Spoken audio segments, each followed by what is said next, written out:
I'm getting married to my lovely fiancé of 5 years next month.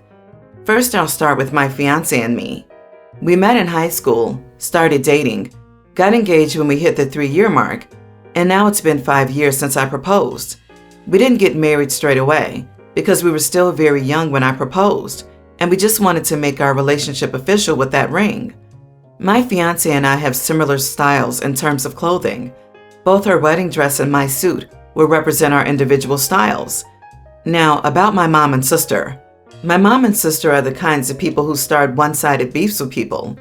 They claim to love my fiancé, but they're jealous of her. They're the kind of people who want the same love and affection from me that I give my fiancé. They always compare themselves to her. They act more like jealous ex-girlfriends rather than mother and sister. They've also made subtle threats towards her that they later claim are jokes, like, "If you dare look at us wrong, we'll make sure your relationship won't last long." My fiancé and I have realized how weird they're being, and we've distanced ourselves a bit. But even in small instances, they'll comment publicly on our pics, mocking our outfits. Our outfits are not even something extreme. We have more of a rock style, and they consider that ridiculous. Long story short, they saw my suit and started scolding me and saying there's no way I'll show up like this to my wedding. I said it's none of their business, and both my fiancé and I love it. They said there's no way they're going to let this happen.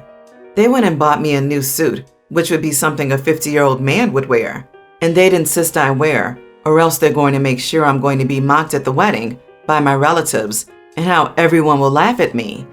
I said I'm not wearing the suit, end of story. They now are calling me the idiot for not respecting their opinion and not wearing the suit they spent so much money on. I don't think I'm the idiot, but just to make sure, do you think I'd be the idiot if I didn't wear their suit? Not the idiot. It's your wedding day. That day is all about you, and you get to wear whatever you want. If they're threatening to cause trouble over this, threaten right back that you'll uninvite them. The only people you want there are people who will be celebrating right along with you. They can either get on board with that or get out. They claim to love my fiancé, but they're jealous of her. Rethink if you want that type of jealousy in your new family's lives, because that type of catty behavior is hard to break. Draw your boundaries early. Do not allow them to disrespect the love of your life. They want to engage in one-sided beefs with others, then that's on them, but do not allow them to do so with your future wife. Not the idiot. First of all, it's a cool idea to represent your style in the wedding outfit. It's so much more unique than a traditional suit or dress. Second, it's your wedding. Therefore, your mother and sister are the idiots for not respecting your choice, and even more so for threatening you and trying to sabotage your special day. They are also the idiots for everything they put your fiancé through. I hope in the end you will have a nice wedding, OP. You deserve it. OP, you should probably consider uninviting them, as they'll likely try to cause trouble at your wedding. However, if you don't want to go to that extreme just yet, then explain that if they throw so much as a nasty look at either you or your fiancé, they will be escorted off the premises and will immediately be no contact with both of you. My brother was supposed to be watching my son, toddler, while I was visiting family. Instead, he sent me these weird texts right before I got home until he called and explained he had a date to come over, but she started acting crazy and hasn't left. When I got home, the girl was still there, crying. I tried to talk to her, but she wasn't saying anything that made sense. My brother said he didn't do anything to her. They started hooking up and then she started freaking out. I ended up driving her home in her car, and she explained things a little more to me, but not why she was so upset. She did say she just met him on Tinder, and I told her I couldn't believe she talked a little bit with a guy on Tinder and just went to his house.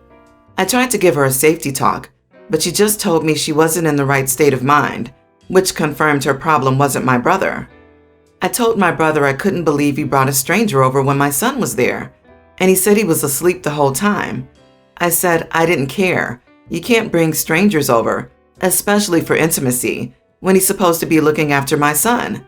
Then I said having a stranger over is dangerous, and he said she's an 18-year-old girl. He's 20, not a creep. She's not like bringing a grown man over. He did that "I'm sorry for trying to have a personal life" thing. and I told him he's leaving by the end of the week. This morning, I honestly feel pretty bad, but instead of apologizing to me, he's just avoiding me, which is making me not want to go back on what I said. Am I the idiot? Holy smokes, not the idiot. That was so irresponsible of him. No, no, no. Kicking him out may be a little much, but on the other hand, that was a huge risk for him to take with your child. And that sarcastic apology is messed up. So he's sorry for trying to have a personal life? I think that if you let him stay, you'll have to set some rules and boundaries, and if he betrays your trust again, he needs to know he's out. It's hard to say which part is worse, bringing a stranger into a house with a young child, distracting himself with a date while he was supposed to be paying attention to the kids' well-being and safety, or whatever he may have done to that young woman. The fact he's trying to guilt trip you rather than accepting responsibility is a sign he has not learned from his mistake. The only possible scenario where he could be right would be if he didn't agree to babysit. OP, you are not the idiot. He invited some random woman over to your home. Even if I didn't have a kid he was supposed to be looking after, I would hate that. You don't know what was going on. She sounds like a crazy person. You would never know because you don't know her, and neither does your brother. And the fact that he dismisses her as a female from being a threat, that's misogynistic. Women are as dangerous as men. She could have knocked him out and stolen your kid. It's not crazy for you to not want to have strangers in your home. My female 29, boyfriend 32, of 5 years had an accident days ago and was admitted to the hospital. He has a knee injury, nothing too serious. On his third day at the hospital, I got off work and went to visit him. When I arrived, his family was there too. I was told to go stand outside of the room by his family after I entered the room. I couldn't even speak to him, and he was 100% awake and saw me. I was standing there in the hallway with them, completely ignoring me for 3 hours straight. Finally, after waiting for that long, I just walked out without saying a word, since I didn't even think they acknowledged my presence. I went home feeling upset, and his mom called to scold me for leaving like that. When I opened up to her about how I felt, I was constantly ignored, and how I felt like my presence wasn't important, since they told me to wait outside. She was shocked, telling me this wasn't about me. My boyfriend just got out of a horrible situation, and I should be happy and grateful for getting him back, instead of sulking and craving attention. She explained that my boyfriend was on medication, and went on about how my leaving painted me in a bad light. She shamed me, saying I should feel ashamed of myself for not giving my boyfriend the support he needed, and brought overall negative energy to the rest of the worried family members. She made me feel guilty, even though she was the one who requested I wait outside. But I'm not sure whether I did the right thing by leaving after waiting for 3 hours straight. Was I in the wrong for leaving? Should I have waited a bit longer? Not the idiot. She kicked you out and left you there for 3 hours? How long did she expect you to wait? I would have been gone after 30 minutes. This was clearly the family showing you your place, and the boyfriend did nothing about it. After 5 years, it should have been you by his side and his family waiting out in the hall. Maybe think about that. OP, you waited 3 hours? Really? People will treat you how you allow them. In the future, show more respect towards yourself and leave after 10 minutes. Then when she rings you to criticize you, tell her she and her family were rude for not permitting you into the room. Don't worry, what comes around goes around. You're a 32-year-old boyfriend of 5 years? Does he still live at home? For what reason? Do you have plans to live together? Is his mom controlling? Only asking because it's a bit unusual, after 5 years and at that age, to have mom there at the hospital for 3 days with a knee injury, making these decisions for him? And there seems to be no communication between you two. I'm trying to understand the dynamics. As someone said, he could have been on painkillers or something like that, which could have impaired his decisions a bit. So it's hard to say if the boyfriend was on the mother's side or was high on medication and couldn't really do anything. But the mother is definitely an idiot. You are the idiot. You've been in a relationship for 5 years, and he has a car wreck that hospitalizes him, and it takes you 3 days to go see him? Unless there were some truly crazy circumstances preventing you from seeing him for that long, he has every right to be upset, and now you're going to have to earn his trust back. So I've always slept like a rock. I'm the oldest of 9 siblings, and my family didn't have a lot of money, and we were always packed into small apartments. So I can sleep through anything: kids screaming or babies crying, fighting, car alarms, sirens, noisy neighbors, anything. Lights don't bother me either. My husband is a very light sleeper. We are pregnant now. My husband has been getting frustrated with me for how heavily I sleep. He's worried that when we have our baby, I'll be dead to the world, and he'll have more responsibilities. A few things that worried him were: he had his brother over, and they had a small fire in the kitchen when they were cooking. I was taking a nap, and the smoke alarm didn't wake me up. Luckily, they put it out quickly, but he was really worried that I'd not noticed the smoke alarm if I was alone with our baby. So I suggested we get a louder one, or see if we can automatically set up the sort that calls the fire department. Next, I was home alone and went to bed. He lost his keys on a night out with friends and banged on the door, rang the bell, and called my phone, the landline phone, etc. I stayed asleep.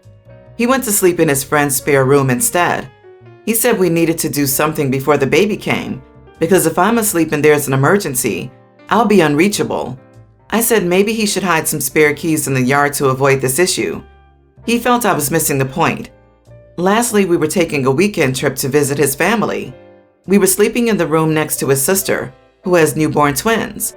When I was asleep, the twins both started crying, and it was super loud through the thin walls. I didn't stir at all, and he realized that I probably wouldn't be woken by crying in the night when we had our baby. So I said that maybe we could get a baby monitor and crank the volume up extra high, or he could give me a shake. He said I was missing the point again. It is a problem that I'm totally dead to the world and unreachable for 8 or more hours a day, and that I need to fix it before I'm a parent, or else he's going to feel like he can't count on me to be there for our baby or to be responsive in an emergency. Am I the idiot for being so heavy a sleeper? Not the idiot. I have no idea how you can be considered an idiot for the way you sleep, which you don't even control. But here we are. This may partly change after you give birth. I was far more alert at night after giving birth, and I'm not the only one I know with the same experience. It's also ridiculous he wants you to fix it, but rejects your solutions like things being louder. I'm not sure how he expects you to change something you don't control. You are not the idiot, but your husband is. I think the real issue is that the husband is worried he'll be getting up with the baby every night and losing out on his sleep. He already sees himself as inconvenienced. Him already mom-shaming her that she will fail or kill her child is not going to help things. He needs to stop doing this immediately. He's being an idiot instead of being like, this is a concern and we'll figure out a solution together. He's shaming her and saying it is her problem, that she's dangerous to her child before it's even born. He needs to stop being an idiot and be a supportive father-to-be. We divorced because my ex didn't believe our son was his. I didn't get anything in the divorce because he was nasty, and I was distraught and wanted it all to be over. However, his sister stayed in contact with me because, unlike everyone else, she believed our son was his. Earlier this year, she told me my ex was going to contact me for a paternity test because she had shown him a picture of our son, and now he was starting to doubt himself. I will be 100% honest and say I didn't want to agree to the test, but I know how my ex is, and I knew it was better for me to agree than try to fight him on it. We did the test, and surprise, surprise, he was the father. So now he gets visitation, but excluding the first few meetings, I'm intentionally never there when he's spending time with our son. For the past month, he has been texting me and telling me I can't keep avoiding him forever, and we needed to talk about finances and our son's future. I ignored him for a long time, but his messages made it clear that he wasn't going to keep waiting for me to agree, and I didn't want him to blindside me. So I decided to meet him at his office because I refused to go to his house or have him come to mine. Anyway, he brought up the divorce and claimed he wanted to make things right for what happened in the past. I got really annoyed because he was making it seem like something that just happened to both of us and not something he did. He was also making it seem like I should just rug sweep everything and we should go back to how things were before. I was furious. I yelled at him. He told me to keep my voice down, so I got louder and louder. I aired out a lot of our dirty laundry, which I knew would make him angry. I only stopped when his assistant came to tell us his next appointment was on the line, but she could tell him he had to cancel. After I left, he sent me a text telling me the conversation wasn't over and told me off for embarrassing him in front of his employees, and he claimed the entire office heard, which is definitely BS. Am I the idiot? Not the idiot, but get a lawyer and make your ex go through the lawyer. You don't have to keep talking to him, and his bullying you isn't okay. And file for child support, including back child support, ASAP. He agreed to meet in his office with his ex-wife he's not on good terms with to speak about an emotional topic, getting back together. What happened because of meeting in his office is his problem. I think he expected her to stay quiet as not to embarrass herself or make a scene. Not like it's her office or coworkers, so that shouldn't and doesn't matter. But I get the feeling he set it up there to have more control and manipulate the conversation. Idiots like this are all about power. OP, I know people like this, and I'm sorry that you have to deal with this. But honestly, having his entire office know will probably force this man to humble himself.